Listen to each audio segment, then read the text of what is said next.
দীপঙ্কর, দিগম্বর বাবু, একটু স্ট্যান্ড মাইকটা ঠিক করে দিতে হবে।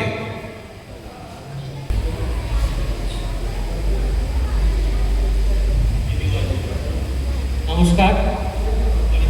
আজকে এই প্রীতিকর দিনে আমার নিবেদন সুনীল মুখোপাধ্যায়ের লেখা স্বাধীনতা, স্বপ্নভঙ্গ এবং নতুন স্বপ্ন।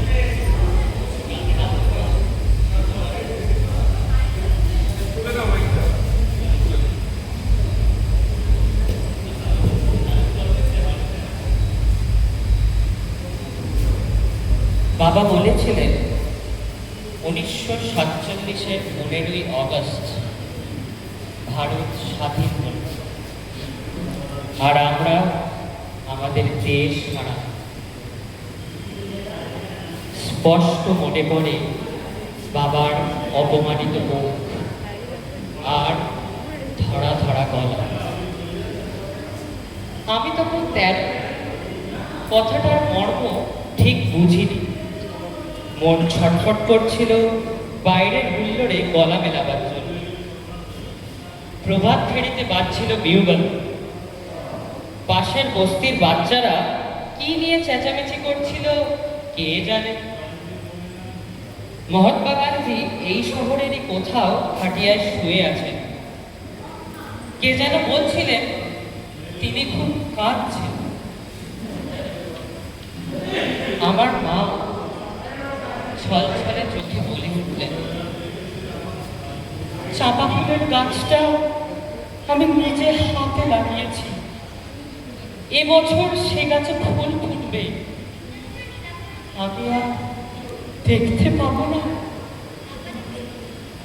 লাহোর না এলাহাবাদ, কোন শহরের যেন হোটেলের ঘরে বসে গরমে ঘামতে ঘামতে র্যাডক্লিফ নামের এক ইংরেজ কাটাকুটি খেলছিলেন ভারতের মানচিত্র নিয়ে। তিনি অবশ্য আমার মায়ের চাঁপা ফুল গাছের কথা কিছুই জানেন না। ঝড়ে উড়ে যাবার মতন এক একটা গ্রাম চলে যাচ্ছে সীমান্তের এপারে ওপারে। কোন গৃহস্থের গোহাল ঘর রয়ে গেল পুরনো রাজ্যে, কারণ রান্নাঘর গিয়ে পড়ল নতুন দেশে। অনেক নদীও দুভাগ হয়ে গেল, লক্ষ লক্ষ মানুষের জীবন তছনছ হয়ে গেল স্বাধীনতার মূল্য দিতে গিয়ে। পাঞ্জাব ও বাংলা, যেখানকার ছেলেরা নিজের প্রাণপণ করে সবচেয়ে বেশি লড়াই করেছে দেশের মুক্তির জন্য, সেই দুটো রাজ্য কেটে ফেলে বইয়ে দেয়া হলো রক্তগঙ্গা। আমার কাকা আন্দামান জেল থেকে ফিরে এলেন ঠিক 17 বছর পর, যেন রিপ ভ্যান উইন্ডো। ভেবেছিলেন চোখ মেললেই দেখতে পাবেন পুরনো স্বদেশ।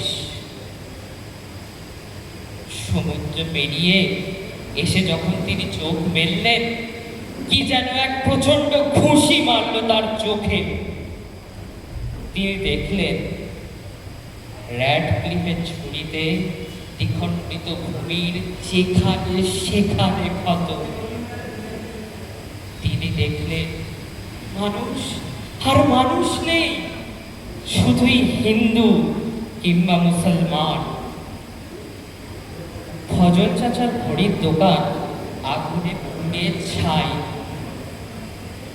শুভ্র দাড়িওয়ালা এক দরবেশ, যিনি মাথায় চামড় বুলিয়ে আদর করতেন সকলকে, তার লাশ ট্রাম লাইনের পাশে পড়েছিল 3 দিন।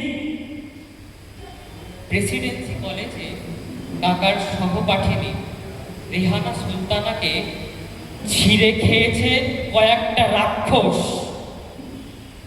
আর শিয়ালদহ স্টেশনে সব প্ল্যাটফর্মে শুয়ে আছে ওপারের গৃহহারা ছিন্নমূল মানুষ।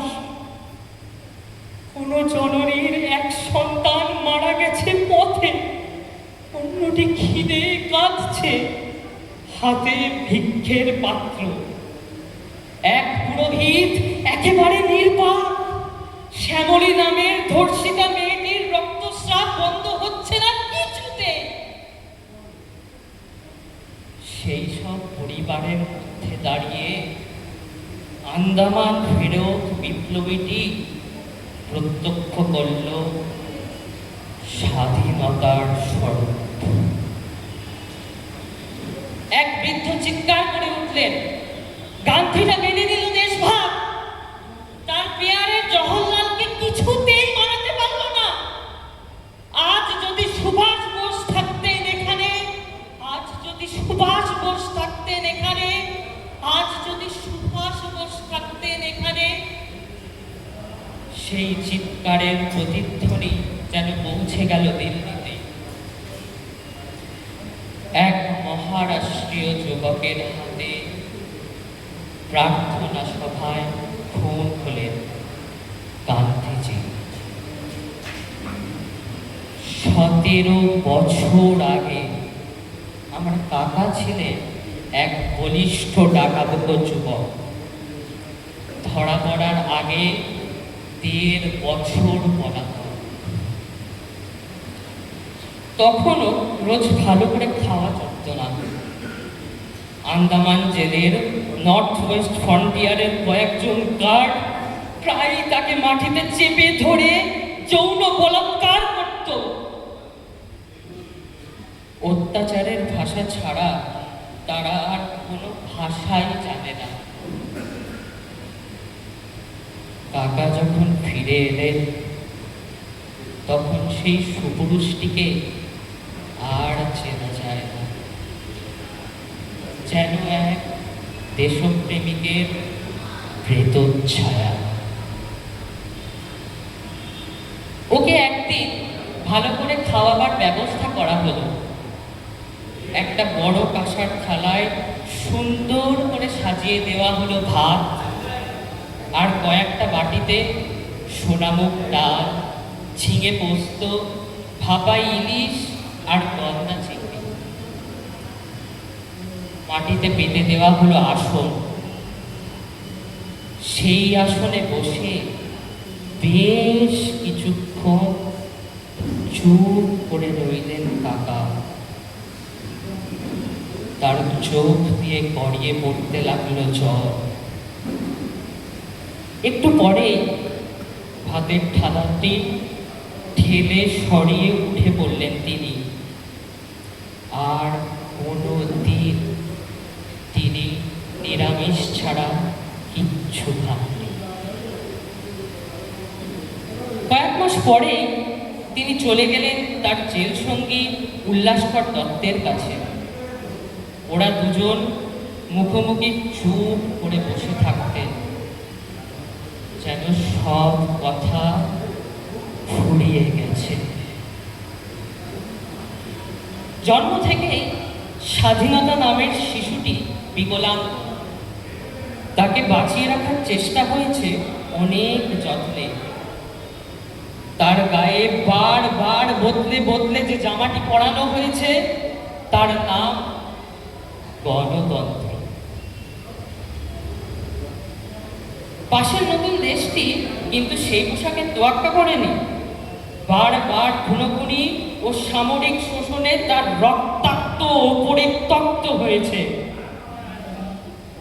তারপর এক সময় ভেঙে দুটুকরোই হয়ে গেল। এই পুরনো দেশটা কিন্তু ভাঙল না। যদিও সীমান্তে ও পাহাড়ে মাঝে মাঝে বন্দুক গর্জায়, মাথার কাছে কাশ্মীর দিয়ে লাগাতার মাথা ব্যথা, তবুও ভাঙল না।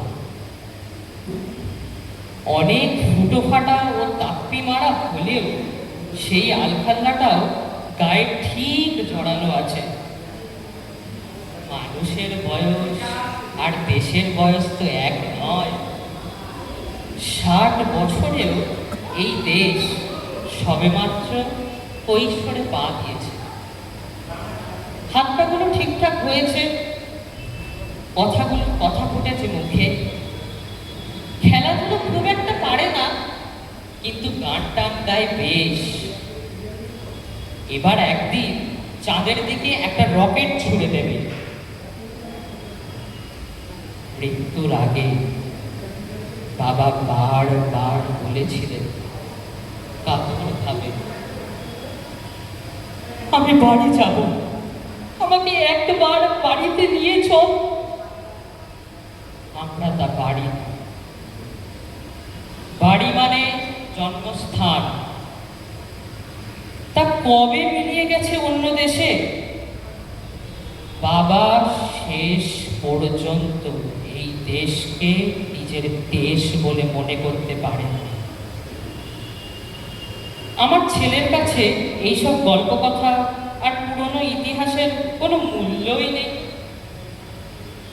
মানুষ ইতিহাস নিয়ে বাঁচে না, বর্তমান নিয়ে বাঁচে।